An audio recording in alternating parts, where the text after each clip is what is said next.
Hey folks, welcome to This Week in History with Mike and Will. I'm Mike. I'm Will. And what we do is Will looks up a moment in history that happened on this week, and he's got 1 hour to explain it to me. Yes, correct. And what are you explaining to me today, This Will? week, we are talking about the Battle of Bosworth Fields and everything around it, which happened 22nd of August, 1485. The Battle of Bosworth Fields? notes Fields, today. plural? Fields, yeah, Fields. it's the fields around. It wasn't just one. It's Right. fields around. Well, we'll find out. I'm Bosworth. sure we'll clear all that up. Yes. All right, you got 1 hour, Will. Ready?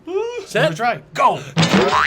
All right. So the Battle of Bosworth Fields is an event in a series of wars within England that we now call the Wars of the Roses. Oh.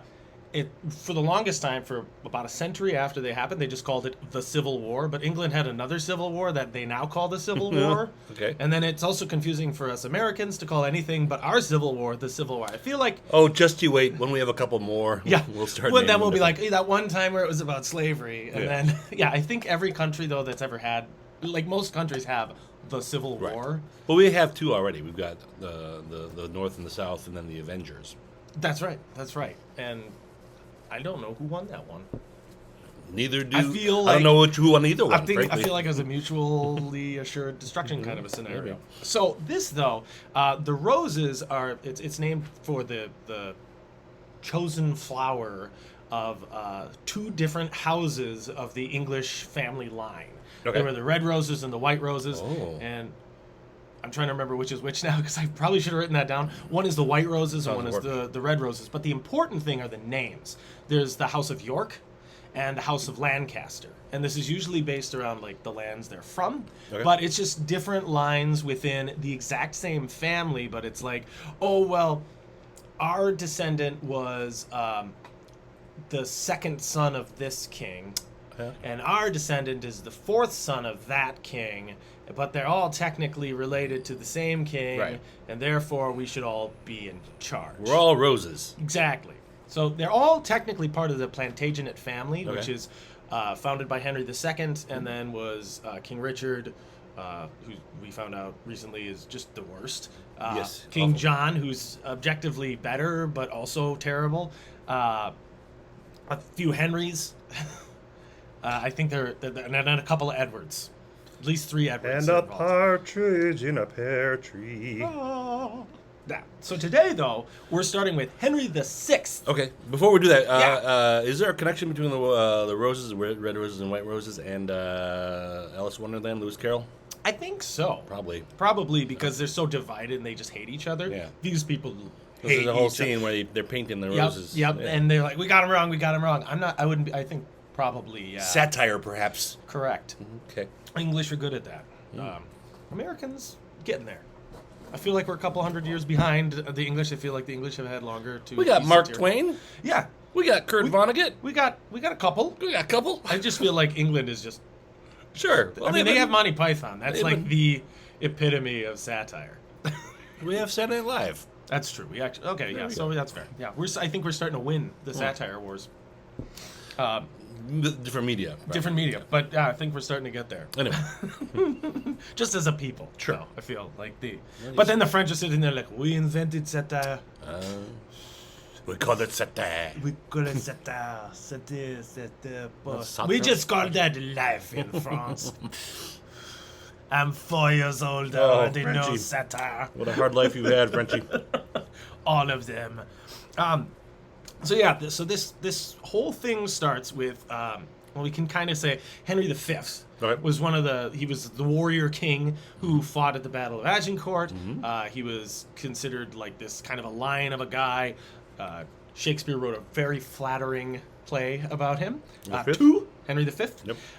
But he was, the guy who, upon St. Crispin's Day and once Yeah, more yeah. into the breach, my friends, that guy, who actually was a soldier who went off on campaign. He was quite good at it, and he almost completed the 100 Years' War as a victory for England, even though his army was small and sick and weak and kind of cornered.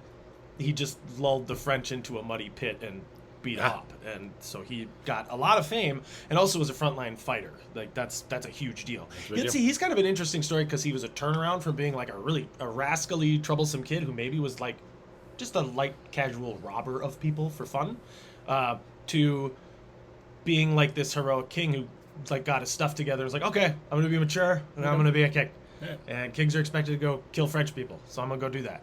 I have seen the play. Yeah. Yeah. So then he marries Catherine. I think is the French woman that he marries at the end. I'm Okay. not sure. And they have a kid, Henry VI. Now Henry VI is 9 months old when his dad dies of dysentery Oh, no. on campaign. So he's in charge? Yeah. So the warrior king that was maybe going to finish off the French Yeah. died. Yeah. Well, Ruh-roh. that is a problem if you're a warrior king. Yeah, it was really bad for England. And the French were sitting there going, yes! Yes! Checkmate. Oh, yeah! Because the guy who just embarrassed... Because the French were starting to do really well. And then Henry showed up and reversed fortunes again for the French. Like, because he was after Joan of Arc. And she was the one who was like, don't be losing any more France. Aha. Okay. And they were like, okay, we won't lose anymore. And then... Sounds like a real good pep talk there, Joan. Yep. Don't be losing anymore. Don't be losing anymore. And then I think Edward III was the king, and that Your was female French sounds... not great. No, it sounds Caribbean. I'm a Caribbean friend. Like Cajun. Yeah. Don't be losing... No, Jamaican. Don't be losing anymore, man. Yeah. All right. Yeah, there's Don't probably you lose no more. There's probably a connection there somewhere, I'm There sure. might be. Yeah. Haiti. They're Yeah, French. probably. Anyway, so now that the warrior king is gone, the French are like, Here we go. hooray! Entrez-vous. We can take back all our land. The English king, he is 9 months old. What's he going to do? Crown don't fit in. Too small. He is just a He's a little baby. He nappies. can't even say sword, let alone lead an army. And yet, I I feel like France is not England. So it doesn't sound like France wins. well, here's the thing. They do. Oh. Over the next few years. Now, France has another opponent in this war. The Duke of Burgundy. Burgundy is a region that nowadays is part of France, but they're fiercely independent, and they hate the French, which is weird, because they're, in essence, French. They speak French, Right. but they're a different, very independent duchy. They're not going to have the French tell them what to do. Sure. They're very wealthy, big on mercantilism, less about who your king is and more about, like, there's a lot of upward mobility in their setting. There's a lot of free cities. And cities in that time had charters, so they didn't have to they paid taxes to like a king directly. They didn't have some overlord. They could have like democracies and elections and things like that. But it was still within the feudal system. Okay. So the Duchy of Burgundy is like this powerhouse. They have a lot of money, and they don't like the French trying to get involved with them. So actually, they're the ones who captured Joan of Arc and gave her to the English, so that they could keep the English and the French fighting each other Oh. and leave Burgundy the heck alone. Okay. Factoring into all of this too is like there's the Duchy of Brittany, who are also fiercely independent. We talked about the Lioness and her people. So these people are all interacting during this 100 Years' War thing as smaller parties to the greater war between England and France. So Burgundy is like we don't like this state of affairs. They're more often than not on the English side. Okay. But sometimes they help the French. Oh, sure. Well, Just to keep the French... They live there. Yeah, but basically, like, you can see it going as, if England ever won all of France, Burgundy would then start fighting England, because they're like, no, we are on place. We don't need you. Bye-bye. And that's just what they do. But mostly leave us alone. Yeah, mostly they just want to be left alone. They want to rule their own thing, do things their own way, they have their own customs, and they don't want no stinking king. Yeah. So they're kind of playing both sides against the middle during all of this. So Burgundy is an important part of our story. France is an important part of our story. But majority of this is England now. Okay. So Henry VI takes the throne. He's a baby. Yeah. He can barely get up to the He throne. can barely do anything. Yeah. But as he gets older, Tummy time. It turns out that he's fairly timid and shy. He doesn't like war at all. Because he's 2. or Well, how yeah, old is but he? even once he gets to like his adulthood, Oh, okay. he doesn't like war. So the French are like, well, this is a baby. We'll start retaking our lands. Sure. And no one else is in charge of England. And he's got like a series of advisors and Sure, stuff. And yeah, they there's no one in charge, right? They basically run his life. Yeah. So from a young age, he's just like a puppet. Because he can't, I mean, it's not like he's making you guilty. Can't hold his head up. Exactly. He's 9 months old. He's just biting the crown. They try to take everything. Yeah. Give him his teething. Give His Majesty his teething crown. Give him please. his teething crown. Give him his binky. It's just a nook with a crown on it. Like, I love that, his teething crown. It's just rubber. He needs to learn responsibility. So he's eventually comes up in this life, and he's kind of miserable. He doesn't like this whole war thing, so he tries to like work things out with the French. I don't like being king. At like the height of his power, England loses all of their land in France except for Calais. Oops. That's it. That's all they have. Well, that's what happens if you don't fight. He doesn't want to fight, and the French are like, just slowly like, whoop, whoop, Oh, I'm sorry. whoop, up, Here we are. whoop. It's Bonjour. like red light, green light. Yep. But if you never really turn around. Yeah. They just slowly take back their land, and it's not like super violent battles. I think they just walk up to some of their towns like, hello, you want to be French again? No, oui. Okay. All right. All right, you're part of France. Do we kill the English? No, you just stay in France. We don't care. Come on. Just change some signs. We're Yeah, good. it's not a super violent part of the 100 Years' War. This is one of the more peaceful chunks of it. a respite. if you Yes, yeah, they had a few of those. So this is less of an active period. It's more inactive. But things occasionally come to a head, and then the English start the wars with the French again, and the French start the wars with the English, and Sure. it's still going on. But Henry is seen as kind of a king. will. Yeah. Because he's not super effective. He's not super aggressive. To try to kind of calm things down with France, he marries Margaret of Anjou, who's a French woman. Okay. And she has some power, and she's very pro-France. This is not seen as a good thing by the English. They are thought that she deliberately, because she's basically the power in the household, because she has a very forceful, strong Oh. personality. She's really smart, and she's very charismatic. So I'm picturing the total package kind of a deal. She's beautiful, she's smart, Sure. she's capable. Because I feel like at that time, a woman is not going to be as capable unless she's also attractive, because these guys are led around by their lower brain and not their higher brain. Like that's just what we know about people in power. Like that seems to be it. Well, I assume also general women were less educated just from opportunity. Oh yeah, as yeah, well. yeah. So, Well, and she's very smart. She's very capable. So it might just be those things. But I just feel like with the way people were back then, they're Sure. not going to listen to her on the merits of her argument Yeah, unless well, they that's can what I- also go. But she's also hot. Yeah. You know. That's what I'm assuming. I mean, the assumption would be, well, they're not educated. Correct. So Yeah, the only yeah. way to Yep. suss one out would Yeah, be. yeah. She's like, but she's like, she gets in the door with Sure. her face. There you go. But then her brain is the reason they keep her around. Unfortunately, though, because of the way things work back then, and almost, because it's totally fine now. Sure. There's no sexism anymore. Yep, we we've- fixed it. Yep, solved that back in totally done. 2016, I think. Yeah. I think we figured it out. They got the right to vote, so stop complaining, right? Yeah. I'm gonna get shot on the street. I will not be editing that part. No, you shouldn't. Don't edit it all. That part was But so she kind of runs afoul of the powers that be within the king's household, like some of them. Okay. Because she surrounds herself with like a clique of advisors, and they're almost all pro-French. A lot of them speak French, and this is very un-English, and the English don't like it. So they start to plot against the king. Oh, boy. They do not like him. He also has fits of madness, Oh. where he's like super depressed or just acts really weird or crazy, or he secludes himself, and he doesn't seem to take his job seriously. He doesn't engage like a king should. I mean, they're used to it. Sure. The Prince Hal, King Henry V, the warrior, the guy who's just basically walking around in like an arming jacket, which is like a padded jacket you wear under your armor, like all the time, with a sword at hand, ready to go. Well, who's the, Do we have to kill some Frenchmen today? who's the crazy one? Exactly. No. Yeah. Is it the guy who's maybe? That's the other thing, is he might not have actually been crazy. He might have just he probably had clinical depression Uh-huh.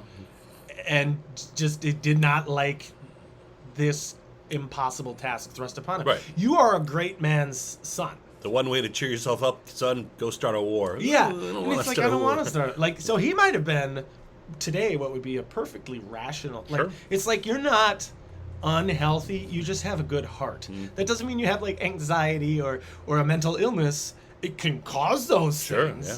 But it just means like you're a good person, and you see horrible stuff happen. You're like, I don't like this. I don't like this at all. And now I'm cripplingly depressed by how much I don't like this. And that's probably Yeah. the modern concept of what was happening to this poor guy. It's not like you call him mentally ill, but Richard the Lionheart massacred 2,500 prisoners and said that God told him to do it. It's a matter of how many people you kill. Exactly. So it's like, that guy's a war hero and a great man. That's right. This guy is awful by King standards because he didn't want to be in wars and get his people killed and go What on an murder idiot. rampage. What a scumbag. Boy, he's probably mentally ill. He's the worst. But apparently he did have to, at one point, kind of give up the throw. Like, he went into, like, a seclusion, and people were like, which could have been just advisors saying, you just are bad at this, we'll handle it. Okay. Or the most nefarious thing is they say, like, his wife controlled everything. Yeah. I feel like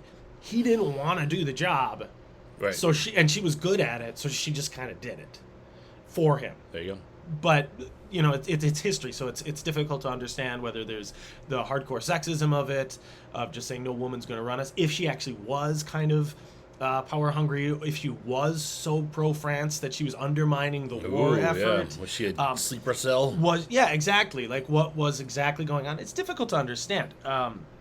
So you have to kind of see it from all the angles, all the sides. But at the same time, you have this landed gentry who are like, we were winning the war. And then this And baby now comes along. the baby's in charge, and he was actually crowned king of France. He's the only king of England who was crowned king of France. He was like 22, so he's technically the king of France, but France also has its own king. Yeah, that's But awkward. he owned most of France. Oh, okay. At the height of at the most territory, like England owned most of France, and then they lost it all during his reign because he was like, meh, I don't care. But he actually had a really solid claim to the throne. I think because like his mother was the sister of the king of France or something like. Sure. That's how it all So he had a worked. claim to both thrones. So he had a claim. He had a legitimate claim to both thrones, There you go. and so like his cousin's like, hey, I own the throne. So it's this whole thing. It's just kind of a chaotic situation, Yes. and eventually his guys get sick of him. Now at this time, there's a fellow by the name Richard of York. He's the Earl of York. Hey, York's Dick. the city, Big Dick. Allegedly. Yeah. We don't. Well, we're gonna find out that he's kind of a jerk. Okay. He sees the king as kind of this feckless idiot with mental illnesses who's weak. Yeah. Because even the pictures, like the historical picture, we're going to go with that one. Ooh. He just is kind of like he just doesn't, and it's like, you know, it's the medieval style drawing, so it's not like a very accurate, but he even looks just like, No. I don't want to be king. I didn't even ask to be here. I wanted to be a musician. He's like the son in the Holy Grail in Yeah. Swamp Castle. He's Yeah. like, but father, I don't want that. Yeah. I'd rather sing. Yeah. No, That's no. Yep. That's the vibe I get from Right. him. And there's a whole Shakespeare play about it where he's just kind of played off like that. Okay. Oftentimes he's played off as maybe being a homosexual because, of course, you can't be weak and shy unless you're also gay. Mm-hmm. Whatever. Yeah. He has a kid, so I mean that also doesn't mean anything at the time because usually, even if you were gay, there was no life built around that because you still had to make babies, especially if you're a king. There were no clubs Yep, they didn't have clubs. to go to. The only clubs involved with being gay were probably the ones they beat you with if they found out that you were gay. Because You don't want to join that club. No, you do not want to join that club. So Richard of York is a kind of a powerhouse player. He is also descended of kings. He has a family member who was one of the sons of one of the previous kings of England. They're all related. Sure. Well, Because I mean, when you have 5 kids and then they have 5 kids and then they have 5, I mean, you start handing out land and then people start marrying each other and there's a lot of inbreeding. Some of it's not direct inbreeding, some of it's not.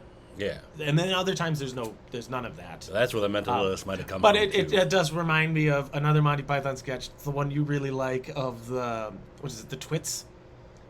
The International Twit. the twitting, competition? yeah, it's the twit competition where they're all, Yeah. they have like no chins.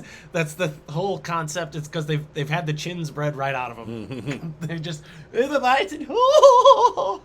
because 8 centuries of inbreeding have yielded. It's hard to avoid inbreeding when you live in an island. This is true. England, I'm looking at you. Try again. Do like Ireland, they do better. Yeah, they're like Apparently. apparently, and then they just make you Irish. Yeah. Oh, did you see the Vikings moved in? Well, they're Irish now. No, that was Oh, great. look, the French are here. Yeah, they're named O'Shaughnessy now. Oh, is that an Englishman? Ah, well, he's a McMurrow now. I mean, that's a Scots name. So you gotta, should go you gotta outsource your inbreeding. You gotta. You just Sure. you take the immigrants and then you make them Irish. Yeah. That's what the Irish do. Yeah. Just people get there and they're like, this culture is nice and I'm Irish. What happened there? Hi. I'm so confused. I got new shoes. I can't stop dancing. It's wonderful. Why do I have an undying need to drink? Welcome to Ireland. Also, my I son. hate potatoes for some reason. Just ingrained. I feel like that's a bad idea. That's all you're gonna it's eat. a bad investment. That's all you're eating, my boy. I feel like in the 1800s, this is going to be a bad thing. Just a theory. Have another potato. All right, we do that now. These taste terrible. Maybe we should cook them. Anywho's it. So Richard of York does not like this king, and eventually he seeks to depose him. In 1455, there's a battle over this. He wins, captures the king, and then he's like, all right, I kind of want to be king, and everyone's like, Oh. don't be king. What do they think the outcome of the battle was going to be? Yeah, and he's yeah, exactly. Like he won pretty Yeah. handily, and then he was like, "So I'll be king." And then they're like, "Yeah, but if you're king, it's gonna send a really bad message, and there's a whole chaos of deposing kingship and stuff like that." It's like, But that's all right, what we were doing. how about this? All right. When Henry dies naturally, I'll become king, Okay. and until then, I'm Lord Protector of England, All right. which means if Henry does anything I don't like, Sure. I'm kidding. I'm king. So he's king in all but name only. It sounds like, though, that plan does open up Henry to dying early and unfortunately. You'd think so. And accidentally. You would think so, right? So in 1455, he captures him at the Battle of St. Albans, which is considered the first battle of the Wars of the Roses. They think it's a done deal. Unfortunately, even though he says, well, I'll let him go later, there's another battle not far after that, where Richard is... let me make sure I put my notes in a weird order. Not at chronological. Yeah, Good. correct. Good plan. Okay, so he's the Lord Protector for a few years. Now, he has a few sons. He has Edward, he has George, I believe he had an Edmund, and then he has Richard. Edmund is his heir apparent, because his original heir, I think, died in battle. So Edward and George and Richard, they all follow him around to all the battles, and they're his loyal sons who... Hey, family they're, trip. They're strong Yorkists, and they also are like, if Dad wins, we get to be kings. Hooray! And Edward especially is like, yeah, I'm going to be king. This is great. This is great. So things seem to calm down in 1455, and then they don't. Oh, well, They start to escalate again. Yep. Henry's wife is like, this is nonsense. You tried to kill the king. And things really pick up again. So in, let's see, there's more fighting later on. And at the Battle of Wakefield in 1460, it's like right after they've decided that he gets to be king, Richard gets killed. Oh, sorry, bud. So his son, Edward, They're in your plan. takes up the Yorkist cause Hey. against the dirty Lancasters Yeah. who suck, but they're the rightful kings. Yeah. Edward now captures Henry, so now it's his turn to hold the king, and arrests him, and then says, I'm the king. Not Lord Protector? Not Lord Protector. No, none of that BS. Nope. He goes to London and has himself crowned king. Whee! Yay, he's the king. And the crown fits. Yep, and it fits. In 1460, Edward becomes king. And the war keeps going on and on and on. Now, that was in 1461 when he finally deposed Henry and made himself king. Now, Henry gets away before he can be, arrested, really. So he gets beaten, but he gets away. Sure. And then there's another battle. And in 1465, he gets himself captured again. No. And now Henry is thrown in the Tower of London because they're sick of him getting away and Henry. being used. He just didn't want to fight. He's just sick of it. He's not even leading. He's just like, but I want to. Margaret's leading the army, basically. Okay. His wife. So Queen Maggie. And he gets stuck in the tower. And he gets stuck in the tower. Now, during this time, there's a fellow by the name of Richard Neville, 16th Earl of Warwick. Richard Neville? Neville! Warwick it's spelled Warwick, but I think it's pronounced Warwick. Warwick. So we're just going to call him Warwick from Okay. now on. So Warwick. He is called Warwick the Kingmaker. So this Ooh. dude's important. Now, Warwick is friends with Richard of York. He respects him. He's younger than him. He's younger than Richard. Okay. And he's like an up-and-coming knight, basically.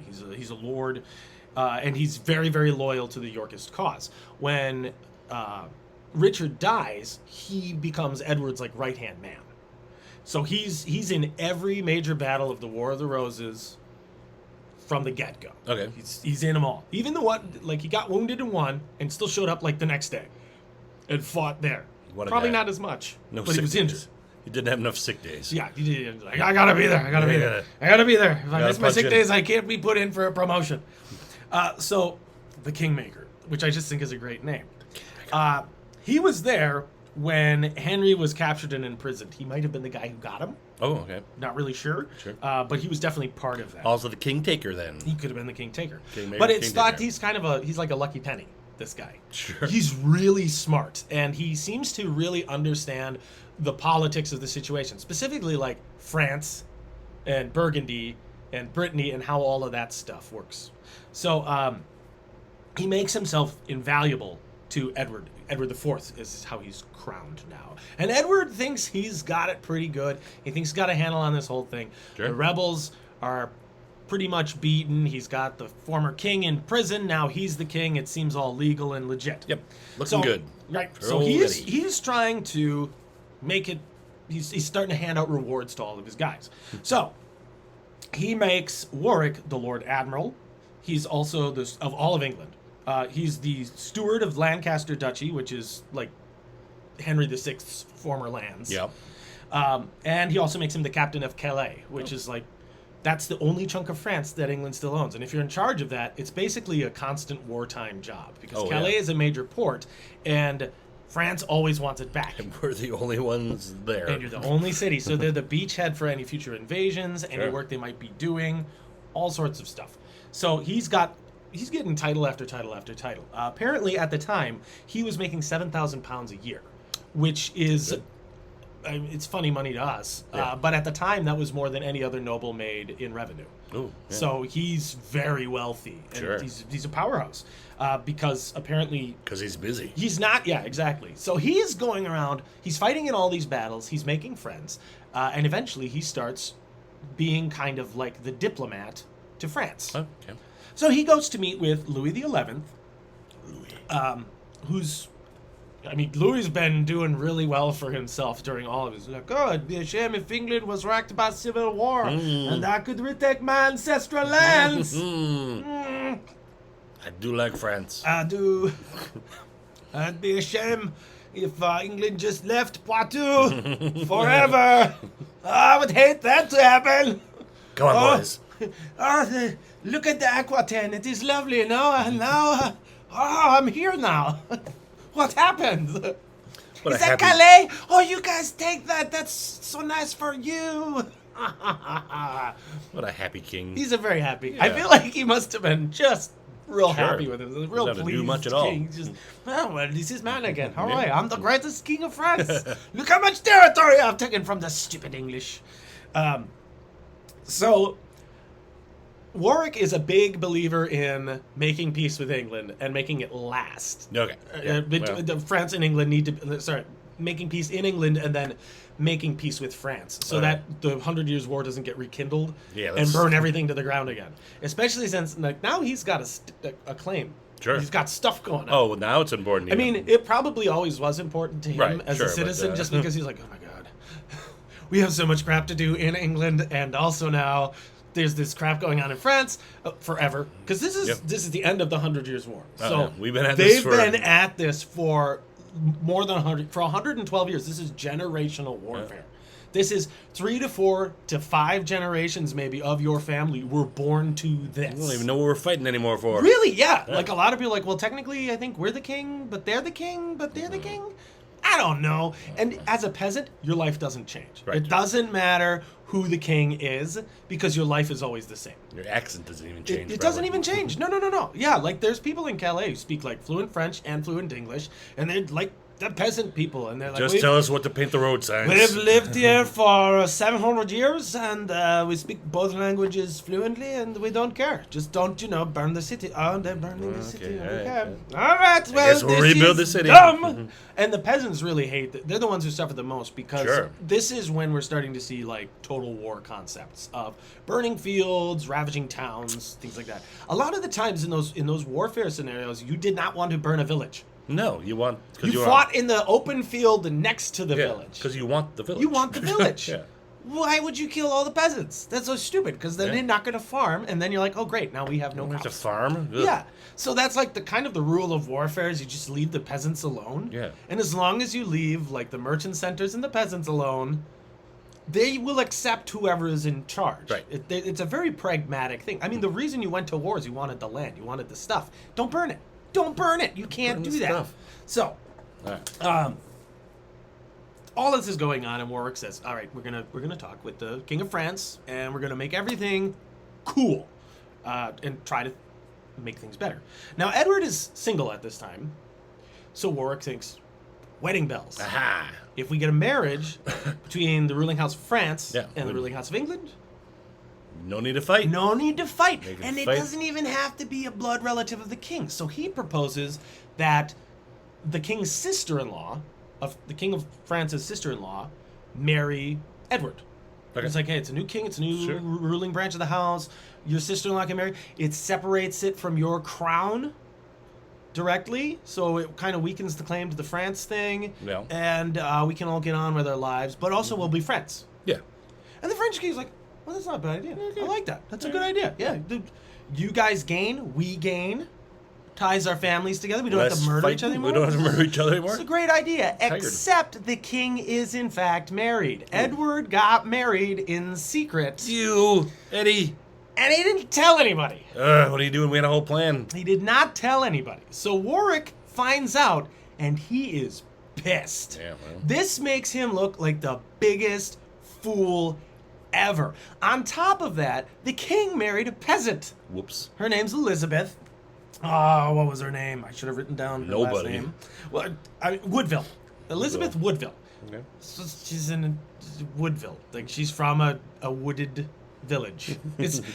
She's like a nobody historically. Like, I'm sure she's delightful. She's probably a great She person, married a king? But she married this king. Apparently, he fell in love with her, and he married her. In secret, though, which upsets all of Warwick's plans.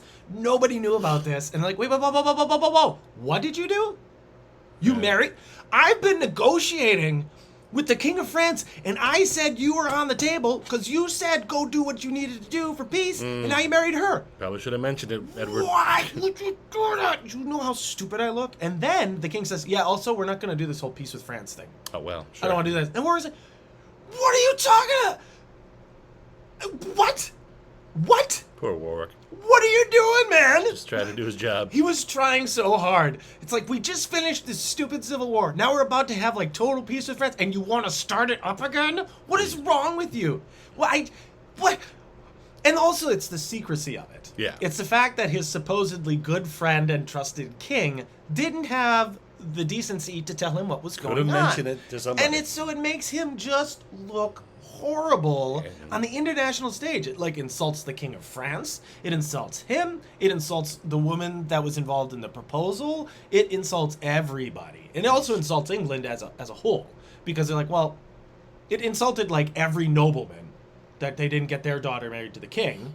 And then also like the concept of you undermined the safety and forward movement of our kingdom because you met some girl.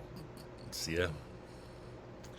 And I should take this time to point out, this is literally the inspiration for Game of Thrones. Oh. These wars are this happens in Game of Thrones. Oh, okay. One of the guys is supposed to marry this princess, but then she's the daughter of a really powerful noble, but then he falls in love with somebody else, and then he marries her in secret before that wedding. And then that leads to the big event in Game of Thrones called the Red Wedding, Oh. where like everybody gets murdered. Spoilers. I mean, you're not going to know when it is, but it screws up everything because this king's just like, well, I want to get married because he doesn't think about the politics of the situation. Whoops. And it causes problems. Yeah. Also, like the warring houses and stuff. George R.R. Martin has consistently said The Wars of the Roses is like the best drama ever. So I based my stories on that. Okay. So there's a lot of parallels. So I wanted to. When take we a get to the moment mention- dragons. There aren't any dragons. It's the one thing. Although there was an order of the dragon, and there was the concept of releasing the dragon, which means all rules of chivalry are lifted, Oh. which Edward the Longshanks did to England, or More to than Scotland, once. and that was like, nope, no more. When he sent his son north, he said that no chivalry, which means you can kill peasants. No one's allowed to surrender. You can burn whatever you want. You can do whatever you want. There's Just no like a rules. dragon. There's no honor on the battlefield. Just So like a there were dragon. night attacks, just like a dragon. Because apparently dragons are just jerks. Just don't care. They just don't care. Well, I think, yeah, that's probably what it is. A dragon's like, you're an ant. I don't care. Yeah. There's no rules. Yeah. I am so far beyond you, you can't even comprehend. A dragon. A dragon. Yes, because historically that's what dragons are known for. Yep. So yeah, this has all gone awry. And this all happens in the span of like a year. Okay. Okay? So, like, he's doing all this stuff. He's trying to organize these things, and he finally just has enough. So he says, I'm not going to help the Yorks anymore. I'm going to help with Lancaster. Okay. Switching sides. Helping the old king. Brilliant. Lancaster. This is when things... Are the Lannisters? I figured it out. York Stark. Oh. I figured it all out. I knew there were dragons in England. Wait till you meet Jon Snow. Oh. So, Yeah. now he's furious, right? Yes. Warwick. So he decides we're going to get rid of Edward and replace him with his brother, George, who seems a legit fellow. Yeah. Now, I got confused because they refer to George as Clarence. Like, there's a Clarence. Clarence, I'm sorry. Yeah. But Clarence is what he's, like, the lord of. He's the lord of Clarence. Oh, okay. But they switched, like, reference. So I was like, is there Sure. another brother I missed? Nope. He's George George and of Clarence. George Yeah, of George Clarence. and Clarence are the same. So George is like, yeah, my brother sucks. I want the throne. He's kind of power hungry. Sure. Through this whole thing, Richard has been just like this loyal, dutiful brother who's like, yeah, whatever. I serve my dad, Richard. That's me. Richard of York, he's my daddy, and I fought for him. And now Edward's king. I'm cool with that. I'm the useful brother. Yeah. By the way, George is a traitor, but I'm on your side, bro. Let's go beat him up. That's his vibe this whole time. So him leaving Edward's side makes Edward like politically vulnerable. There's a battle in which he captures Edward, and then he's like, well, you're in jail now, so we're replacing you with George. And nobody likes that idea because nobody likes George. So a little bit later, George. he goes, never mind, we're going to free you, and you have to behave yourself. Good plan. They reconcile. Okay. 6 months later, they don't. Yeah. Well, that's a terrible plan. Apparently, there was a meeting that that Edward was supposed to go to, but he was going to get jumped by Warwick's guys. Oh. And maybe killed. Yeah, sure. Well, you don't get jumped without a little risk. He finds out about this. He's like, nope, you're a traitor, and I declare war on you. Yep. 6 months of It peace didn't go well. last. All right. So Warwick leaves, again, goes to France, meets up with Margaret, Henry VI's wife. Yes. They gather support and rally the Lancaster cause. And then they come back and they free Henry VI, who's been in prison this whole time. Hey, guys. Hey. So this is in 1471. Now, I'm because free. Warwick comes back, his brother, who was supposedly loyal to Edward, defects and joins his brother again. Okay. And things just go really bad for Edward. So Edward goes, I'm going to leave. And he runs away to Flanders, which is like lowlands country. That's Yes. like modern day Holland. So he runs away. They just basically switch sides of the water. So now Warwick's in charge. Did they wave as they passed? Yeah, probably. I feel like it was, Warwick's waving and Edward's gesturing very rudely at him. You son of a... Should have married the Queen of France, you jackass. That would have been great. We could have been kings! You suck! I was in love with a peasant girl. Yeah. Well, she's dumb, and if I ever find her, I'm going to kill her. Oh. They don't like her at all. Sure, I can imagine. So Henry takes the throne again in October 1470.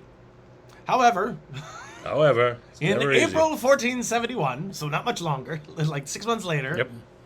Edward comes back with a bigger army. Hey, look what I found. And he wins. He proceeds to win so well that he kills Warwick Oh, no. in one battle. And that's, Warwick. let's see, there's 2 battles that happen really, really, really close together. It's the Battle of Barnet. Warwick he's still a fierce warrior, so it's tricky to get hands on him. But eventually he's unhorsed, and when you're unhorsed, then it's no matter how good you are. Yeah. And this is the era of this is 15th century armor. So this is the really cool articulate full plate, which I will show right there, because this is on like a lot of the imagery of these nobles is them in their armor, because a lot of them are fighting like non-stop. So it's really hard to kill a dude in this armor unless you're a skilled fighter and go for the weak spots. So we find like a lot of the injuries happen. Or he falls off his horse. Well, even if they fall off the horse, these guys are skilled enough that they could do like cartwheels in their armor. Ooh. And the armor is really well placed. Okay. So actually, like modern combat armor that soldiers wear is more cumbersome than the stuff these guys wear. Well, We're talking like 50 pounds of steel, but it's tailor-made to your body. Okay. So armorers at this time are not they're not mass producing anything. They are custom detailed work Sweet. for all the nobles, and it's more affordable now because of refinements in technique. Sure. So it's not going to cripple your house to have this. So every nobleman has full plate armor as like a matter of course. And they're still really well trained in it, but now you're starting to get like more literate guys, more capable politicians who can also fight, as opposed to just big bruiser fighty guys. Yeah. There's a little more finesse involved. And because of that, because basically anybody can wear the armor now, you don't have to be such a bruiser. You can also work on other things. So you can be a smart fighter. You can be a smart fighter. And you have to be, because you're mostly going, where's the weak spot? Because even if you have a big sword, you're whacking steel plate that in some places is 1/4 inch thick. You can't get through that with a sword. Yeah. So you start having different types of weapons. You have maces become more useful because it doesn't matter how heavy your armor is. Getting hit by a thumpy thing sucks. Yeah. You bounce around in the armor. Right, yeah. You're just getting jostled inside of it. So at very least, you're getting concussed and beat up. So they start using heavier weapons like axes, picks. Ooh. So like big spike on the end. What we see is a warhammer is what it's called nowadays. Has a kind of a narrow head. It looks like a claw hammer. Okay. Like what we'd use for taking nails out. But if you took the claw part and you made it a spike. Oh, okay. So you can reverse it. So you can bludgeon somebody with it, or you use the pick, and it would probably... It sounds like a can opener when you get hit with it. They also were really skilled with these things called a rondelle dagger, which is... Let's try to go in here. Like that long, and narrow and pointed and very solid, and specifically made to thrust into the weak spots of the armor. And get up in there. Specifically, armpits were a viable option because there's a straight line from the armpit to the heart. Yeah. So you get the arm up, the neck, but they still had like these steel gorgets, they were called, so it protected the throat. This armor is really intricate stuff, but it still has some weak spots at all the joints and all the movement parts. But even those, you have mail covering it. Yeah. What we call chainmail, but that's technically the improper term. Mail, padding, and all kinds of other stuff. But everything else is covered in steel plates. So you're basically invulnerable unless you're facing a specific weapon. Yes. And now, like, nobody uses shields anymore. They're unnecessary because you're wearing steel. It doesn't matter. So they start to switch to, like, big two-handed swords that they use in different ways. Like, instead of just hitting with the blade, you can use, like... You'll grab the blade itself and use that like as a guillotine almost. Different techniques. It's really a fascinating time in the war because the armor has caught up to the weapon. Got it, yeah. And this is why people start going towards guns. It was like, well, this is really hard to kill each other.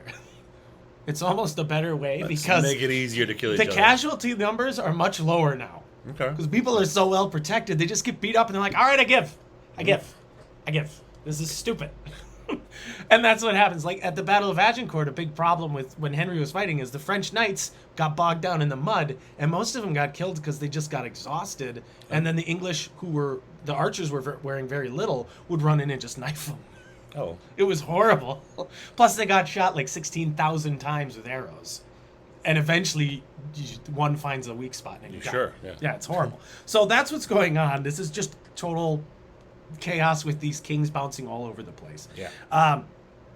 But yeah, so Warwick is found. He's alone at this point. He's unhorsed. He's surrounded and he's killed. Shortly thereafter, at the Battle of Tewkesbury, where King Henry is, Henry's there with his son Edmund. This is another loss for the House of Lancaster. York wins again. And it's really bad because they capture Henry and they capture his son. And Edward IV immediately executes Prince Edward. No. Who's like 20. He just kills him. Like, no, I'm not gonna play this game anymore. No. He imprisons Henry in the Tower of London again. Oh, my drawings are still here. I scratched this poem in the wall not long ago. I mean, seriously, the guy's free for like 6 months and he's right back in the tower. I'm happy you're here anyway. We're not sure exactly what happened, but we can guess because very soon thereafter, Henry VI dies in the tower. He cannot be killed unless somebody opens the door. Mm-hmm. So there are two strong possibilities of what happened. He was just neglected and died miserably. Yeah, hungry. Which then they can say, I didn't kill anybody. Yeah, which is technically completely legitimate. Yes. Oh, I don't know how he got a draft. We just didn't give him a blanket or any food or any water, and he just pooped in the corner. Somehow he died. I don't know. So but we forgot to poke holes in the top of his jar. Sorry. We put him in a box and we nailed it shut, but we didn't kill him. Technically. It reminds me of a story of Genghis Khan doing something like that, where he took a Russian prince captive, and he refused to kill him because he's like, well, you're royalty. So he stuffed him in a box, covered it with a blanket, and had his dinner on top of the blanket. He literally turned him into like a coffee table. And then he just left him there until he died. So I just imagine this box thumping. He's like, this is good tea. Yeah, quiet dinner for a while. Yeah. Stop moving. You're supposed to be a table. Kick. What are we conquering next? Like, it's that nonsense code of like ethics and chivalry. It's like, oh, I'm not going to kill you. I'm just going to allow you to die. Well, that's not nice. That's worse. That's just stab me, dude. I don't want to die in a box. There's no honor in that. Oh, it's totally honorable. I'm not gutting you like a fish. Of course. So that was the one possibility for Edward? So the one possibility is that. The other is that he sent guys into the tower and murdered him and then disposed of the body. Because they don't really recover the body. I think he got buried, but there's no like big public, yes, the king is dead. This is unfortunate. Plus, you took the crown from him. Yeah. So you don't really want to celebrate him as a king. Right. He's not. He's nobody. We also have, because Edward now reigns for 12 years unopposed. It was 1471. He finally he controls everything, and it's 1483 now. So we're getting close to our important date. Whew. I know this next 10 minutes is a doozy. So Edward has control of everything. Margaret is gone. Yep. I mean, she's alive, but she's gone. She's off in France against. Okay, sure. Safe. The old king is dead, so the House of Lancaster, for all intents and purposes, is done. There are still people that were tied to the House of Lancaster, though. So there's the Tudor family. King Edmund, or not King Edmund, just Lord Edmund Tudor. Edmund was a Lancastrian, and Henry. No. Henry Tudor is the son. Sorry. Edmund Tudor, his father, was the half brother of Henry VI. So he obviously does not appreciate his brother being killed. No. He does not like that. He doesn't like him being deposed. So he's a devout Lancastrian noble. He's not going to give up on him. So Edmund Tudor is a fighter. He gets captured, imprisoned, and dies after fighting. But before that, he had this plan where he would marry another Margaret, who was related to John of Gaunt, who was one of I think, King Edward's other sons. So he marries a woman who has a line to a king. Okay. And he figures, if I marry her, then our kid will have a claim to the throne if everything goes wrong. Yeah. I'm ready. I'm in. She's 13. Okay. She's 9 when he meets her. Mm. And then he just says, well, you're my ward. And then he waits till she's 13. He's a bit older. This is his second wife. Mm-hmm. This is icky. Yeah. Even at the time, I would say this is icky. Sure. Like, she's 13. That's messed up. Yeah. It's one thing when you're like, I'm going to marry my 16-year-old son to your 13-year-old daughter because they're both able to make babies now and the family line has to go. Then you're like, okay, how old is this guy? Like 30? This is weird. Yeah. No, even through the lens of history, that's wonky and I don't like it. Like, And yet, adolescent kids get married to make the families go, and at a time where it's like infant mortality is high, you're living your life at age 10, and you're like, well, I got a mortgage, and I had a day at the mill, and you're 11, and you've already had your plague twice, and you've fought in 2 battles, and you're 12. Like, times are different. I get that, but sure. picking a girl when she's 9 and Yeah. then waiting. That's a little weird. That's a little weird. At least he waited a little. At least he waited. Like, I mean, well, there's no point in having her because she can't have a kid. This, I feel like, is a purely business arrangement. Okay. That's All right. And he's like, we're going to make a baby for the good of England. Okay. Good. She is apparently on board because She doesn't know any she better. doesn't know anything. I can't get into the mindset of it. Yeah. Now, baby Henry Tudor is 6 months along in the pregnancy Oh. when his father is killed. Oh no. So he never meets Papa. Ah. He comes out in the middle of this war. Oh. Like I think he was born with a sword in his hands. I'm gonna fight. Ready to go. Yeah. He cut his own umbilical cord. Are you jumped my- on a tiny horse. Are you my 14-year-old mother? Yeah, exactly. It's like, let us go. It's like the children's war. Like, Yeah. this is a new generation of Lancaster nobles, basically. Like, they're on the side of Lancaster. Okay. Well, his uncle winds up raising him because Someone's it's gotta. so, like, he takes the mother into the household, he takes Henry into the household, and they run away because Edward's going to kill everybody. He's like, you're all traitors. Ah! So they run away. So for 14 years, he's raised in exile, and he's like, this is horrible. I don't like this. They suck. And he finds safety in Brittany, the Duchy of Brittany, because Brittany goes, well, if this guy's got a claim to the throne, Well, that's going to be worth a lot of political currency Sure, yeah. if we help him get it, and then England will be on our side, and they'll owe us what? come to us, little baby future king. So the Dukes of Brittany, once again, being very crafty, being very smart, and also, like, Burgundy's like, yeah, we don't know anything about this. Yeah. So Burgundy's not anybody could swoop in and do something about this, but they don't. Edward's back in England goes, he's a nobody. He's a nobody. It doesn't matter. It's literally what he says. He's a gonna help. nobody. Yes. Edward eventually dies. Just, Who's a nobody now? yeah, no, you're dead. And his son takes the throne. Edward the Sixth, Hey. who's 12. Okay. 78 days into his reign, Richard, his uncle, Who's an adult? who is an adult, who's been around for a while, he's been fighting loyally by his side, he says, yeah, your parents' marriage doesn't count. It's Oh. bigamy. Turns out, I got this confession from this bishop, and all the nobles are mad. So, you're a bastard. You can't claim the throne. But you know who can? Your uncle! Hey. Richard! The crown fits me. Uncle Dick! Yeah. It's funny, I have an Uncle I'll Dick. be the president. I'll be So the king. Tricky Dick comes into the scene. I am not a crook, but I am going to take the throne. The king. So here's where it gets a little wonky. It's because it hasn't been wonky yet. The wonks never stop. Apparently, when Edward married Elizabeth Woodville, he was already engaged or promised to another woman. Edward. Sassy. A A bishop. Edward's a big screw up in this whole thing. Yeah, a bishop wrote it down and swore before God that Lady Eleanor Butler was promised in a marriage contract to Edward, Okay. which is as good as a marriage. Oh. That you just haven't gone through with the ceremony. Okay. Like, it's a marriage contract. It's basically you have the license to get married, you just haven't done the ceremony yet, and you're just Okay. waiting for the final signature kind of a thing. All right. In English law, they're like, that's messed up. All the nobles at this time do not want Edward VI to be the king because his mother's going to run the thing and she's a dirty peasant. They hate Elizabeth Woodville.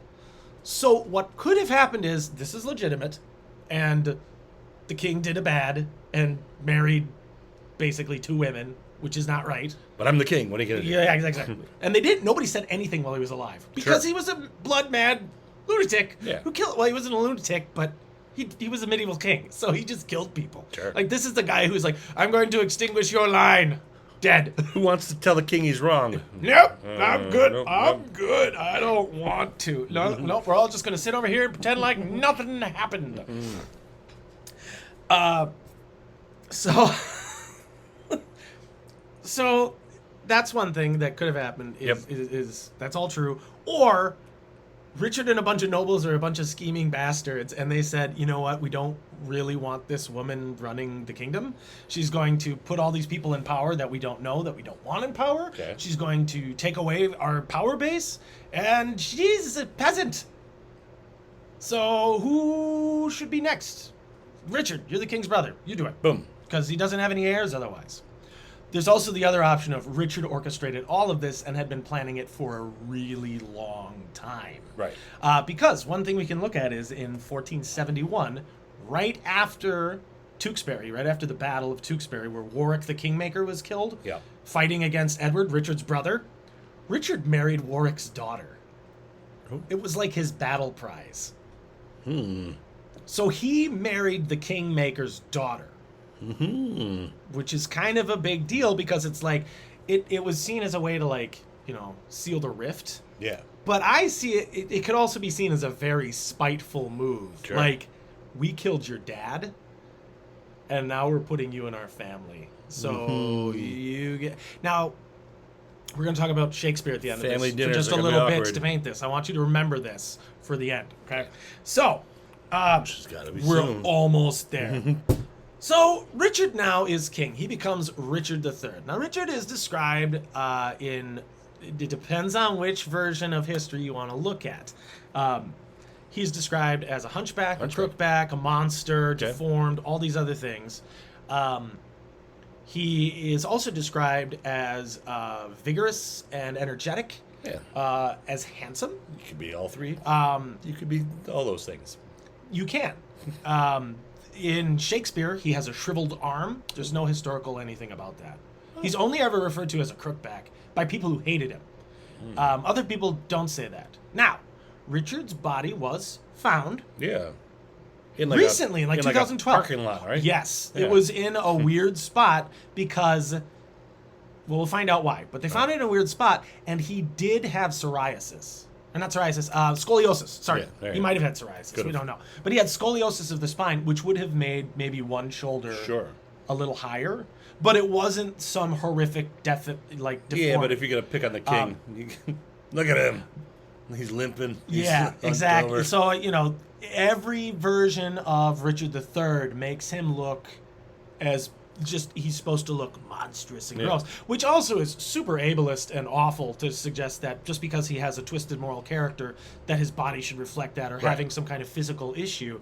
Very recently, the Royal Shakespeare Company in England did a production where they actually had a guy who had a physical deformity with his arm. And it's the first time they've ever cast that guy in that role. And that was seen as a big triumph for people with disabilities being able to kind of reclaim the character. Unfortunately, he is also portrayed as a monster, which is really complicated and not great. It's a fantastic part, but it's really over the top, and he's just the devil.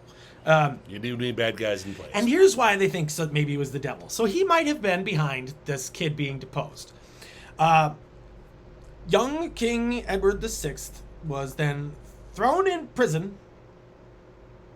Sorry, that was a while ago. He's dead, man. So he's thrown in Edward V. Sorry. So Edward IV was Richard's brother. So his nephew goes to prison with his little brother, who's like 7. Hey. They're never seen again. Rough they died in prison, is the theory. The real theory, like the big one, is Richard had him killed. Yeah. Smothered in their sleep, maybe, is the thought. Yeah. They could have been knifed. Whatever happened, Surely, those though, two little boys never came out of there. always weird when someone's put away and then they die. So there's always like this horrific imagery of this 12-year-old holding his little 7-year-old brother's hand, saying, "Goodbye, Uncle Richard, we love you," bye. and then never seen again. That's how Yeah. they kind of do it in the play, in Shakespeare's play. Is it's seen as he just kind of maniacally waves after them, and he's like, "You got to kill them." So now he has complete control. Eventually, his wife dies, Queen Anne Neville. The theory is he murdered her Why not? because he has eyes on his own niece, Ew. Edward IV's daughter, Elizabeth of York. Yeah, Now, okay. Elizabeth is described throughout history as like the kind of the quintessential princess. She's beautiful, she's charming. She also Sings with birds. If he marries her, would unite the houses of Lancaster and York for the first time since the War of the Roses started. And it's always a good idea. Jump back across the ocean to where Henry Tudor is. Henry has now found out that Edward's dead. So he's like, I'm going to get in there and I'm going to fight this 12-year-old king.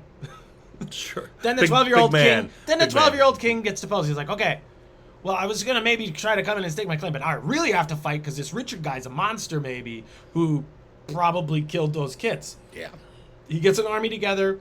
They try to sail across the channel. As we've talked about a million times, the English Channel hates boats. Yep.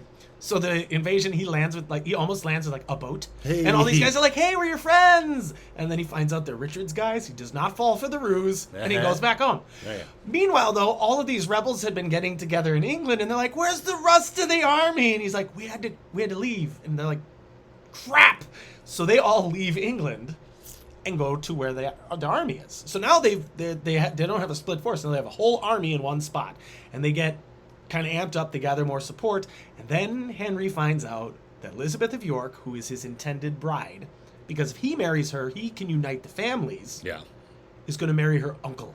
Oh. So it turns into this evil uncle marries his niece Ugh. to unite the things and gain power so the noble prince has to sail across the water.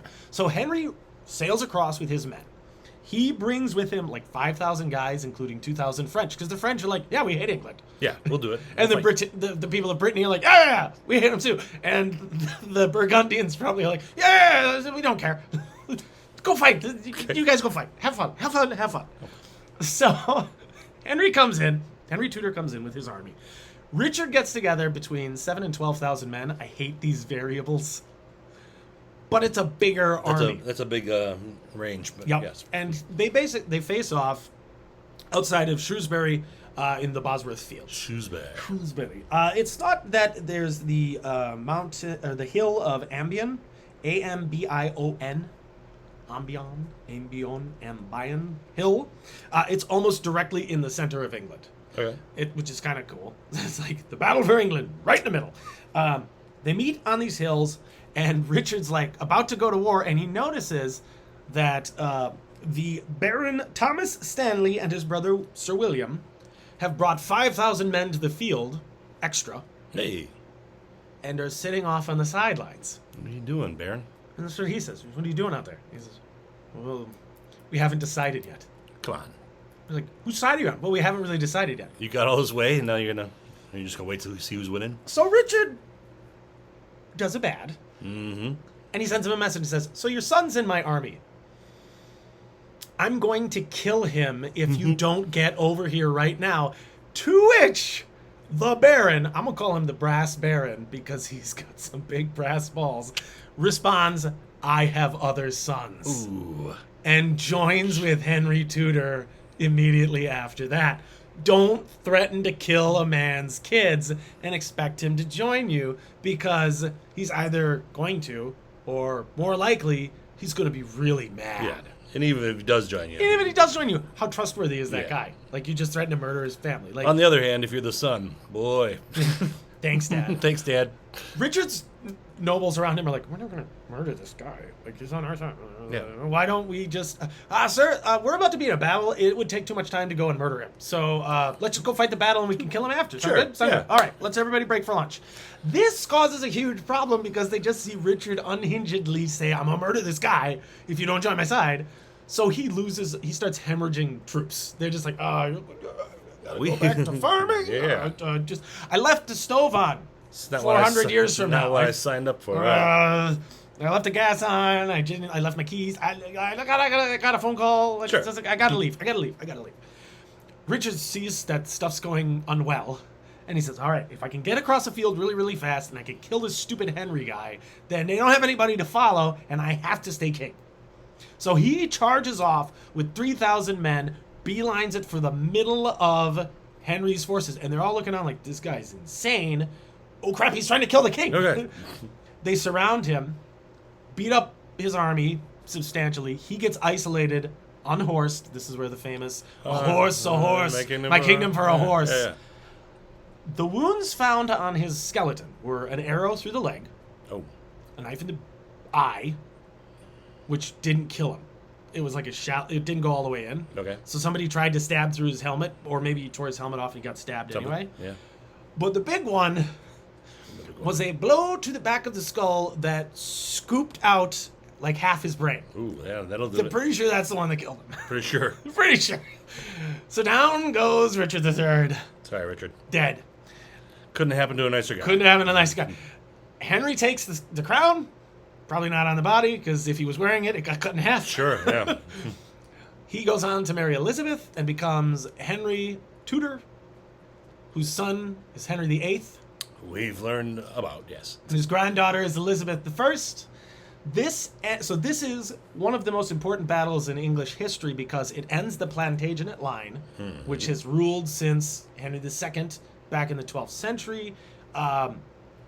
It covers so much territory of things we've talked about. The death of Becket, Yep. the Archbishop. Yep. It talks about Richard the Lionheart. All of these kings, Edward Longshanks, these are all part of this family. It's dead. It's done. Because Henry Tudor, while kind of related, they're connected to that. He's not like he's like a 16th cousin, 18 times removed kind of a guy. And he marries Elizabeth, and they just say this is the end of that household. Now we're the House of Tudor. And he becomes Henry VI of England. He does a bit of historical revisionism. So a lot of this stuff is theoretical about Richard.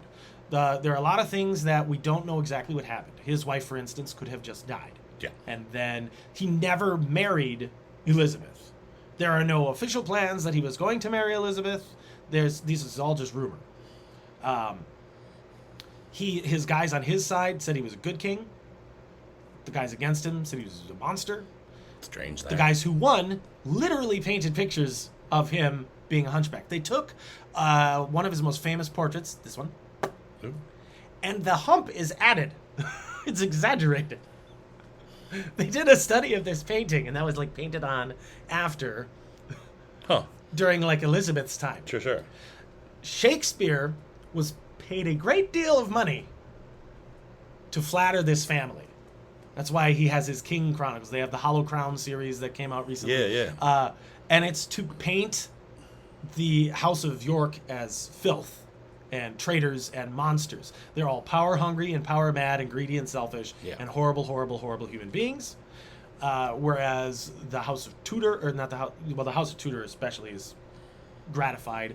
But the Lancasters are all painted as heroic, noble figures who had like character flaws that they all overcome. Or they are innocents who are victims of monsters. Richard has been defiled and defamed. There is now a Society of Richard III that has been big on kind of fixing his image, because they're like let's just look at it, what we have from facts. Sure. And they also act like he's a monster, but all these other guys are doing all this other horrible stuff too. They're all killing kids and murdering young women. We can all agree everybody's everybody's right? pretty bad, but you paint him as this monster and then physically try to, make him look worse. So there's a lot of different facts leading into all this. But the legacy of this battle is that the Plantagenet line ends, the House of Tudor is arising. This is the last time a king claims a throne in England through battle. Oh, okay. Which is a huge, good job. Last time so far. So far. Unless, William and Harry go at it. Who knows? You mocked my wife! I'm coming back from America! Don't know, man. 5 guys and we shall have fisticuffs. But no, I had to do this event because it's this massive end cap of so many things we've talked about. And now we know all about the War of the Roses, how it ties into Game of Thrones. No dragons. And yeah, the end of Richard III. He only reigned for 2 years. It was not long before his series of very bad decisions. But informative. Oh yeah, oof. All right. There we go. Well, that was the Battle of Bosworth Fields. Yep. A delight. Oh, also the battle results. Like 100 guys died on one side, and the losses on the other are unknown, but it was probably similar. Yeah. So that's like how good the armor was. They just beat each other up, bunch of- and not a lot of people died. Right. You just got really badly hurt and had to retire from the field. And this is the last time like warfare could be considered like it wasn't so bad because your Yeah. armor was pretty good. But then now we're getting to levels where people start to die by the tens of thousands because guns. Yay. It's wild. But no, I thought that was really interesting is that they're like, this was the most decisive battle in the thing, and like 300 people might have died. Well, good job, guys. You really, when you just kill the king, You don't need a big body count. you don't need a big body count to have an effective All right. battle. That was Battle of Nice. Bosworth Fields. Like and subscribe. If you have any corrections or comments to make, Yeah. feel free to put those in the comments down below. Always like that stuff. Tell your friends. Tell your friends. And next week we'll be discussing Cleopatra the 7th. Yeah. So we're jumping to another We're continent. going to a different continent, different person. And because- to yeah. BC times as well. BC. BC. Well, that's what they called it too back then. They're like, Sure. it's 44 BC. All right. Thanks for joining us. We'll see you next week. Bye, guys. Bye.